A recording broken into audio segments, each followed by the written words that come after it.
Hello everyone. आज की video है कि हम अपने बच्चों को कैसे हेल्प कर सकते हैं चलाने में या फिर उनके चलने में कैसे हेल्प कर सकते हैं।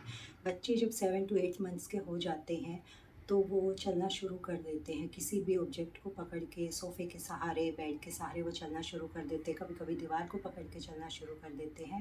लेकिन जब बच्चे ऐसा करने लग जाते हैं तो हमें उनको थोड़ा सा पुश करना होता है ताकि वो इंडिविजुअली चल पाएँ। तो ऐसा हम कैसे कर सकते हैं। मेरी गुड़िया थी 7 to 8 मंथ्स की जब उसने सोफ़े या बेड को पकड़ के चलना शुरू किया था। बट 9.5 मंथ तक वो बिल्कुल भी बिना किसी हेल्प के नहीं चल पा रही थी। चेयर को पकड़ के वो बहुत घूमती थी। वॉकर्स के साथ भी वो बहुत अच्छे से घूम रही थी।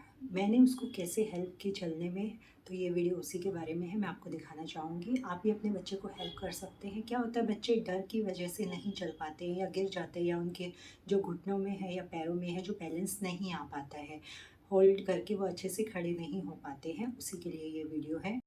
ये देखिए, जब हम बच्चों को ऐसे खड़ा करने की कोशिश करते हैं तो उनकी जो लेग है बहुत शेकी होती है, बैलेंस नहीं होता है। तो सबसे पहले हमें थोड़ी टाइटली मालिश देनी है 2 से 3 दिन तक, और उसके बाद हमें इनको चलाने की कोशिश करनी है। ये टाइम पे मालिश आप थोड़ी सी बढ़ा दीजिए।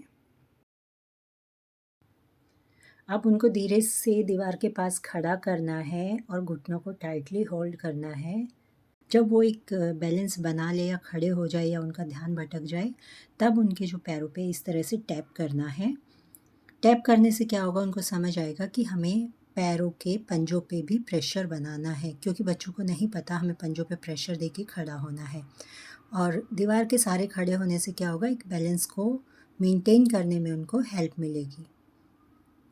कुछ इस तरह से धीरे से ध्यान रखिए, बच्चे एकदम से गिर जाते हैं। और कोई भी ऑब्जेक्ट उनको दिखा के सामने से इस तरह से हमें उनको चलाने की कोशिश करनी है।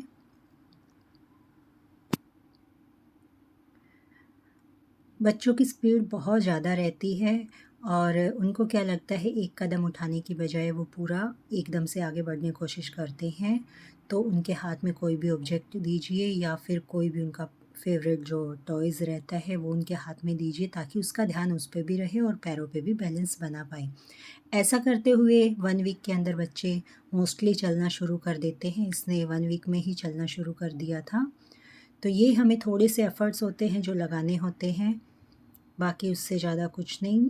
अगर बच्चा ऐसे करके पैरों पे भी उसने बैलेंस बना लिया है या पैरों पे बैलेंस बनाने के बाद वो कदम आगे नहीं बढ़ा पा रहा है, इस तरह से खड़ा है, तो कोई भी ऑब्जेक्ट आप अपने पास रखिए और उसको सामने से बुलाने की कोशिश कीजिए। अब ये बार-बार बैठने की कोशिश कर रही थी, नीचे देख रही थी, ऊपर देख ही नहीं रही थी या उसको खड़े नहीं होना था, तो मैंने उसके टॉयज़ को अपने सिर पे रखा ताकि उसका ध्यान ऊपर की तरफ जाए। क्योंकि बच्चे जो चीज़ें देखते हैं ना, उनकी तरफ अट्रैक्ट होते हैं, तब भी वो आगे बढ़ने की कोशिश करते हैं। तो उनका जो भी फ़ेवरेट खिलौना है, कोई ऐसी चीज़ है जो उनको बहुत पसंद है, तो आप दे सकते हैं। इससे उनको हेल्प मिलेगी आगे कदम रखने में। ये छोटे से एफ़र्ट्स होते हैं जो बच्चों को इस टाइम पे दिए जाए तो बहुत जल्दी वो गेन करते हैं।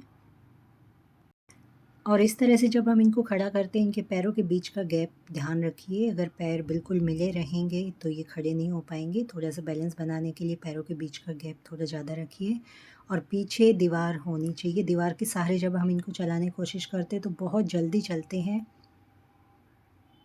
ये देखिए, इसने 2 कदम रखना शुरू किया। ये मेरा फर्स्ट डे का ही एफ़र्ट्स था। तो ऐसा करके मैंने 4 to 5 डेज़ में उसने कदम रखना शुरू कर दिया था। काफ़ी देर से वो खेल रही थी तो उसको भूख लगी, और जैसे ही बोतल हाथ में आई उसने 2 की जगह 4 कदम आगे बढ़ाए। और ये देख के अच्छा लगता है। इस तरह के एफ़र्ट्स आप भी अपने बच्चों के साथ कीजिए। तो ये कुछ टिप्स हैं जो आप कर सकते हैं, कुछ एफ़र्ट्स जो आप कर सकते हैं। वीडियो अच्छी लगी तो लाइक ज़रूर करना।